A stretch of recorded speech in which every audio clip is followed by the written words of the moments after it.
Olá, eu sou a Anne e o vídeo de hoje é sobre escrita. Sobre o que escrever. Todo escritor já se perguntou isso pelo menos uma vez na vida. Se você ainda não se perguntou isso, não deve ter escrito o suficiente. Mas como resolver esse problema que nos aflige tantas vezes e com tanta frequência? Vem comigo que eu vou te explicar como. A primeira dica que eu tenho para vocês é: escreva sobre o que você conhece. Todo mundo já deve ter ouvido falar dessa dica pelo menos uma vez. Escreva sobre o que você conhece. Se você for um aluno de ensino médio, por exemplo, você pode escrever sobre outros alunos de ensino médio, sobre os medos deles, sobre os amigos, sobre os amores, sobre qualquer coisa que esteja acontecendo nesse período que é tão conturbado e que gera tanto material para novas histórias. Outra dica que eu tenho é que você não fique enfurnado em casa só escrevendo e tentando quebrar a cabeça atrás de uma ideia. Sai, dá uma volta, vai no parque, vai ver os seus amigos, vai ver sua namorada, seu namorado, vai viver. A vida é uma fonte constante de inspiração e às vezes até as menores coisas podem te dar aquela ideia sensacional para uma história. Uma vez, por exemplo, eu estava descendo as escadas do metrô e quando eu vi o trem passando com aquele letreiro gigante escrito Ceilândia em verde, me bateu uma inspiração. Eu tive uma ideia que acabou crescendo e se tornando outra coisa, se desenvolvendo, ganhando novos personagens, ganhando mais maturidade. E no fim das contas eu tinha um plot para uma história de fantasia.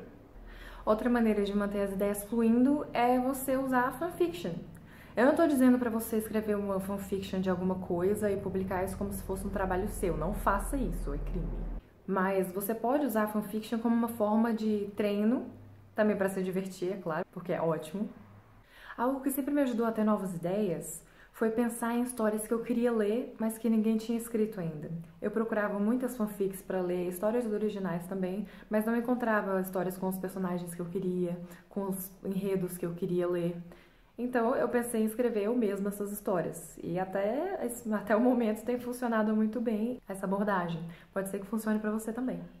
Se esses métodos não estiverem funcionando bem para você, você pode tentar ter uma ideia de uma maneira mais racional, por exemplo, listando gêneros ou traços de personagem ou criaturas, por exemplo, lobisomens, vampiros, alguma coisa nesse sentido que você quer usar numa história, mas que ainda não tenha tido a oportunidade de usar.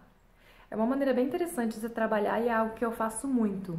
Eu tenho uma lista, por exemplo, dos subgêneros de fantasia e de ficção científica, porque uma das minhas metas pessoais é fazer uma história para cada subgênero.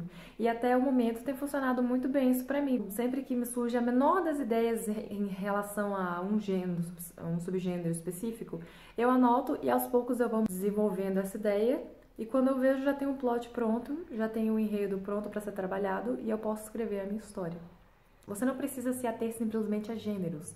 Você pode trabalhar, como eu disse, com personagens com diferentes traços. Uma lista interessante para se fazer é personagens com diferentes tipos de personalidade MBTI, por exemplo. Se você não conhecer o teste de personalidade MBTI, eu vou deixar o link aqui embaixo para vocês verem. É muito interessante e é algo que eu uso bastante para tipificar os meus personagens enquanto eu escrevo histórias. Eu vou falar mais sobre MBTI em outro vídeo.